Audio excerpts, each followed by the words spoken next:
नमस्कार. नाही, हे मतदानाला कसं आहे, पहिलं जुनं होतं ते एकच बटन दाबायला लागायचं होतं. आता ही 4-4 बटन दाबावं लागतात. त्यामुळे त्यांना समजायचं मोठं कठीण जातंय.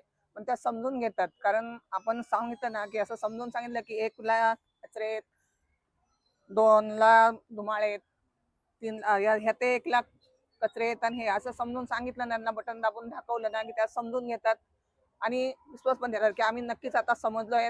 आम्ही नक्कीच धनुष्यबाणला मतदान. तुम्ही पाहत असाल ही पॅनल पद्धतीने पहिल्यांदाच या ठिकाणी नवी मुंबई महानगरपालिकेमध्ये आपण हे इलेक्शन होत आहे. तर लोकांमध्ये थोडंसं कन्फ्युजन आहे.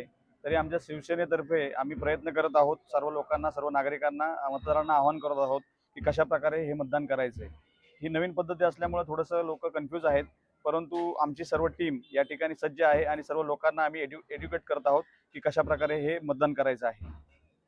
त्यांना सगळं हे नवीन वाटतंय कारण की पहिल्यांदा आपल्या प्रभाग 12 म्हणजे नवी मुंबई महानगरपालिकेत पहिल्यांदा हे असं पॅनल सिस्टीम आलं आहे. सो त्यांच्यासाठी पण नवीन आहे. त्यांना पण एक्सपिरियन्स करावं म्हणून आम्ही हे सगळं बोलतात ना प्रॅक्टिस पर्पजसाठी हे मॉक टेस्ट आम्ही त्यांना दाखवत आहे. ज्याने की त्यांना कळेल की ॲक्च्युअली वोटिंग कशी करायची आहे.